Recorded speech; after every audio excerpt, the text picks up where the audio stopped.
Hi, sixth graders. It's Miss Yeager here. I'm going to be going over some vocabulary that we are going to be using in our next few lessons. So, some of this vocabulary might seem familiar from where we left off together in class. I know for sure in my um, sixth grade math class, we were just starting to talk about some of this different vocabulary in relation to um, angles. So some of it might seem a little bit familiar, but also a lot of it is some new vocabulary. So I want you to really just engage in this activity. And it's okay if some of the words are still unfamiliar to you. The more that you practice and use these words, the easier the math is going to be. So I want you to just try your best and know that we're going to be using these words over multiple days. There's going to be another vocabulary activity tomorrow. So just do your best with this. So the first thing we're going to do is we're going to go over the three pieces that go into an angle and understanding what an angle is. So our very first vocab word is angle right here. And the definition of an angle is a figure formed by two rays that have the very same endpoint.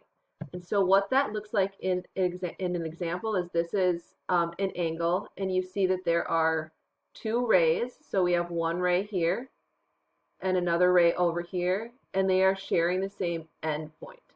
So they're both coming out of that same endpoint. So that's the definition of an angle. So then in the definition of an angle, we see that they're talking about two rays. So we want to define what a ray is so that everyone has the same understanding of what we're talking about. So a ray is a part of a line that starts at one point and goes on forever. The point is called the end point of the ray. So an example of that, this is an example of a ray. We see that we have a line that would be continuing to move on forever in this direction, and that it has an end point right here. Okay, so this is where the line is starting from, and we're calling that an end point, and that the ray would go on forever. And you can see back to that original example of an angle, how this would be the end point, and we have one ray going in this direction and another ray going in the opposite direction, or not the opposite direction, but the other direction. All right, and then finally, we want to draw attention to the vertex of an angle. So the vertex of an angle is the shared endpoint of the two rays that form an angle. So what that looks like is, again, we see that this is an angle because we have two rays that are sharing the same endpoint, and that shared endpoint is called the vertex. So I hope that you guys can see how angle, ray, and vertex of an angle, they all work together in creating that angle. So if we go back to that original word, you see that you have, for an angle, you have two rays that are coming out of that vertex. All right, now we want to go over the four different types of angles that we'll see. So the first one is a right angle, and a right angle is an angle that measures exactly 90 degrees. And so these are a couple examples of what a right angle might look like.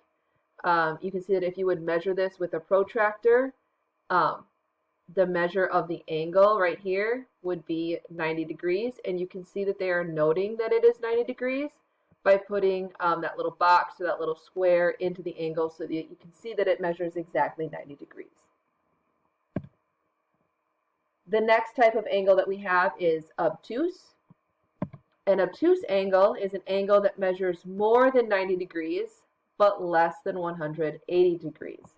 So examples of this, we can see that if we were to draw a line straight up from this endpoint here, this vertex, that would be 90 degrees, and you can see that this ray is extending past that, so that the angle of this, the measure of this angle is more than 90 degrees, therefore it is obtuse.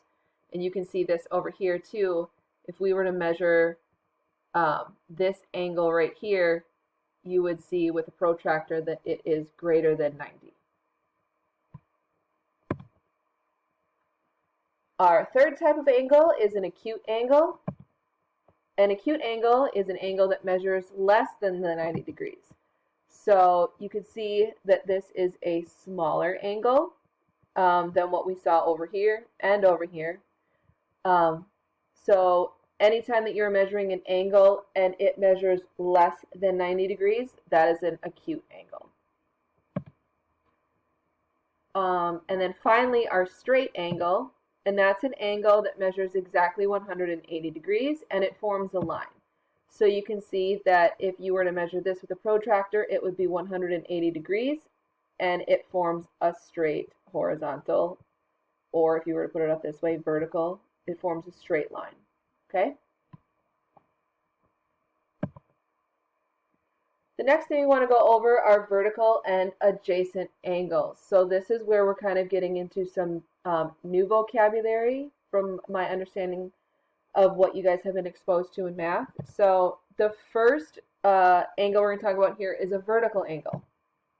So a vertical angle are the opposite angles formed by intersecting lines, and vertical angles are going to have the exact same measure. So here we have an example. So we see that we have line ABE going in this direction, and that is intersecting DBC. So we have two lines that are intersecting. And so if we look at angle ABC, we can see that its vertical angle is going to be on the opposite side. So DBE is going to be the opposite angle. It's going to be the vertical angle. And so if we were to measure the angle DBE, we would see that it would be exactly the same as the angle up here, the vertical angle ABC. And so we can also see, we can get this box to go away eventually. You can look down below and it will say ABC and angle DBE are vertical angles. Okay, so vertical angles are going to be across from one another. They're opposite. Adjacent angles are going to be two angles that have the same vertex and a common ray and do not overlap. So the way I like to think about this is the word adjacent means next to. So these are going to be two angles that are sharing the same vertex, and they have a common ray that doesn't overlap. So we can see that we have angle RWS, and we can see that that's adjacent to angle SWT. So they're right next to each other. Okay? So adjacent angles are going to be next to one another. Vertical angles are going to be opposite from one another. And then that brings us to complementary and supplementary angles. A complementary angle are two angles for which the sum of their measures is 90. So what that looks like here is you have these two angles are adjacent to one another, and if you were to add the sum of their measures, it would give you 90 degrees. So we see that this angle right here is 40 degrees. We see that this angle that is adjacent to it is 50 degrees, and we know that 40 degrees plus 50 degrees will give us 90 degrees. So that is why these two angles would be complementary to one another, because when you add them together, you get 90 degrees. A supplementary angle are two angles for which the sum of their measures is 180 degrees. So it's a similar idea to what you saw with the complementary angle, except when you are adding these two angles together, you are getting 180. So we can see that this first angle we're looking at over here has a measure of 137. And then the angle that's adjacent to it right here is 43 degrees. So if you were to add 137 degrees and 43 degrees, you would end up with 180 degrees. And you can see that because from this ray all the way over to here to this next ray over here, you can see that it forms a straight angle, which would be 180. And if we're looking back at that complementary angle, we know that these would be added together to get 90 degrees, and you can see that it would form that right angle right there. So hopefully these words are kind of making sense to you, and that you had a chance to practice using some of the words and identifying some angles using the questions in this Edpuzzle. Again, if you are having questions, reach out to your teachers. Tomorrow you are going to have another vocabulary assignment to get you to use these words a little bit more tomorrow. So hopefully with a little bit more practice, you will become more familiar with these.